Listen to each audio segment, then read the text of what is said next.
Good morning third year. आज हम वापस डिस्कस कर रहे हैं जो आपके इम्पोर्टेंट क्वेश्चंस हैं उनके बारे में। पेपर नंबर 1 के कुछ और इम्पोर्टेंट क्वेश्चंस हम देखते हैं जो कि शॉर्ट लेवल पे आते हैं।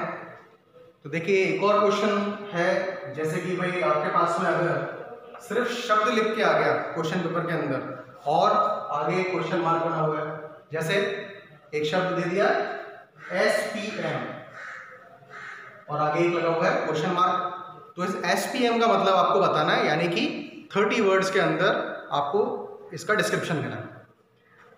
तो 30 वर्ड्स का मतलब ये है कि ज़्यादा से ज़्यादा 3 लाइन के आसपास आपको इसमें अपना आंसर कंप्लीट करना है। तो देखिए SPM, अब ये चीज़ को डिस्कस करने के लिए सबसे पहले आप इसका फुल फॉर्म पहले तो समझेंगे। SPM का मतलब क्या है या फुल फॉर्म क्या है, पहले तो हम ये बात करते हैं। SPM का फुल फॉर्म है सस्पेंडेड पार्टिकुलेट मैटर। देखिए अब इसके अंदर 3 शब्द आ रहे हैं। एक तो है सस्पेंडेड, सस्पेंडेड का मतलब है तैरता हुआ या हवा में उड़ता हुआ। दूसरा है पार्टिकुलेट, पार्टिकुलेट मतलब पार्टिकल के जैसा बहुत छोटा या बारीक, और मैटर यानी कि कोई भी मटेरियल। तो ऐसा कोई मटेरियल जो कि बहुत बारीक हो, बहुत हल्का हो और बहुत छोटे साइज का हो, हवा में या पानी में तैर रहा हो, तो उसे हम SPM या सस्पेंडेड पार्टिकुलेट मैटर कहते हैं। अभी सस्पेंडेड पार्टिकुलेट मैटर को और ज़्यादा डिस्क्राइब करने के लिए, वो भी 30 वर्ड्स के अंदर, तो हम क्या बता सकते हैं कि ये मटेरियल कोयले से तैयार हो सकता है या कोयले से बनता है, जो कि हवा में तैरता हुआ रहेगा, छोटे छोटे बारीक पार्टिकल्स होंगे इसके, या फिर पत्थरों की जो घिसाई होती है, कटाई होती है माइनिंग्स वगैरह के अंदर, तो उससे भी ये सस्पेंडेड पार्टिकुलेट मैटर का डेवलपमेंट हो जाता है। कंस्ट्रक्शन जो होता है, कंस्ट्रक्शन साइट जो होती है, वहां पर भी ये पार्टिकुलेट मैटर्स डेवलप हो जाते हैं उस एरिया से। और जो हमारे व्हीकल्स होते हैं उनके चलने से भी जो ईंधन होता है, पेट्रोल डीजल, ये सारी चीजें जब ये जलती हैं तो उससे भी ये SPM मटेरियल का डेवलपमेंट होता है, हवा में तैरता रहता है।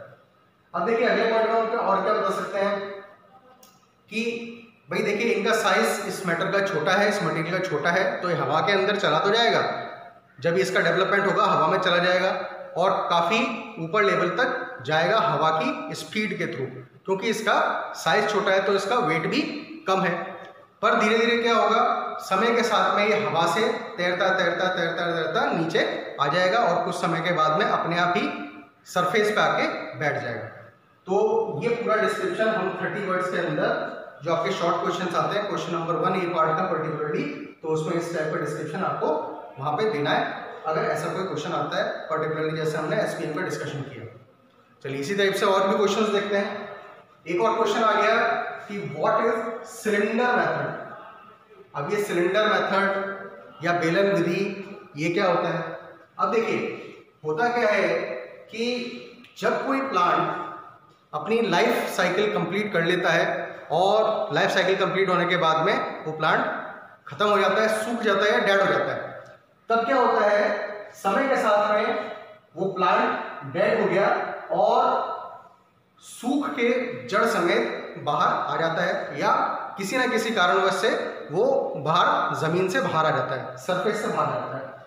उसके बाद में क्या आता है कि मान लीजिए हवा चली तेज या आंधी आई या तेज काफी स्पीड से हवा चल रही है, तो अपरूटेड प्लांट जो होते हैं, जमीन से जड़ समेत बाहर निकले हुए ऐसे मरे हुए प्लांट जो होते हैं, वो तेज हवा की वजह से रोल करते हैं जमीन के ऊपर और काफी दूर तक हवा से चले जाते हैं। अब क्या होता है, इन प्लांट्स के ऊपर इनके सीड भी होंगे, ज्यादातर केसेस में यही देखा जाता है कि सीड्स भी उन मरे हुए प्लांट्स के ऊपर हैं, डेड प्लांट्स के ऊपर अवेलेबल हैं।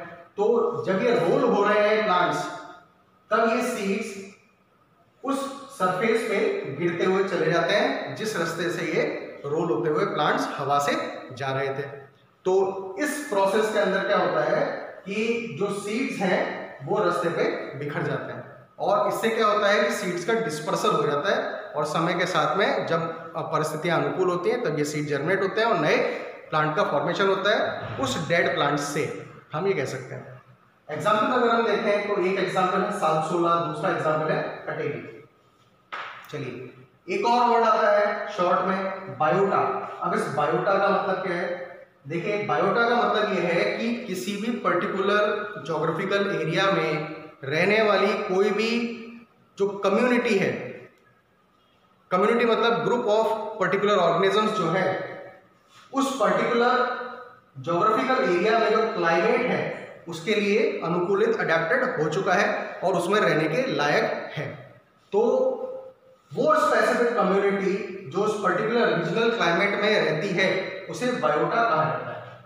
जैसे कि एग्जांपल में हम देखें, एक एग्जांपल है tundra, taiga, grassland and coniferous forest. चलिए आगे देखते हैं, हम कुछ और क्वेश्चंस देखें। बायोटिक पोटेंशियल, अब ये वर्ड बायोटिक पोटेंशियल का मतलब क्या है? देखिए बायोटिक पोटेंशियल का सिंपल सा मतलब ये है कि the number of surviving offsprings after the potential mortality rate और the increase in the number of organisms.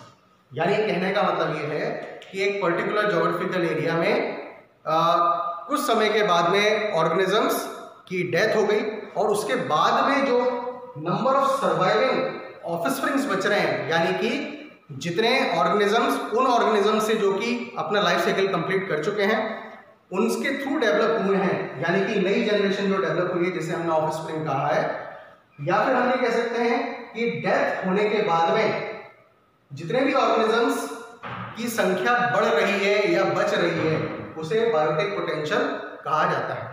तो ये बायोटिक पोटेंशियल की डेफिनेशन होती है। चलिए एक और वर्ड आता है डेट्राइटस फूड चेन।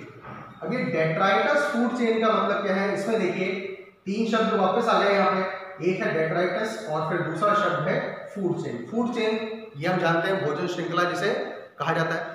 अब इसमें वर्ड आ रहा है डेट्राइटस। डेट्राइटस का मतलब ये होता है कि कोई ऑर्गेनिजम्स की जो डेड बॉडी है वो समय के साथ में खराब होने लगती है। किसकी वजह से खराब होने लगती है? माइक्रो ऑर्गेनिजम्स की एक्टिविटी की वजह से खराब होने लगती है। तो अब इस चीज से हमने ये समझ लिया कि यहाँ पर माइक्रो ऑर्गेनिजम्स का इंपॉर्टेंट रोल है। तो अब देखिए यहाँ पर जो फूड चेन है वो स्टार्ट किससे हो रही है? वो डेड ऑर्गेनिजम्स से स्टार्ट हो रही है और डेड ऑर्गेनिजम्स की जो डेड बॉडी है उसके ऊपर माइक्रो ऑर्गेनिजम्स डेवलप हो जाएंगे उस डेड बॉडी को खत्म करने के लिए। और फिर ये माइक्रो ऑर्गेनिजम्स जिन भी और आगे आने वाले एनिमल्स जो कि इन माइक्रो ऑर्गेनिजम्स को खाएंगे या किसी भी कारणवश ये माइक्रो ऑर्गेनिजम्स उन एनिमल्स की बॉडी के अंदर चले जाएंगे, तो वो माइक्रो ऑर्गेनिजम्स कहाँ चले गए? उन एनिमल्स की बॉडी के अंदर चले गए या उनके ऊपर चले गए, तो वापस से उनकी एक साइकिल या फूड चेन शुरू हो जाएगी।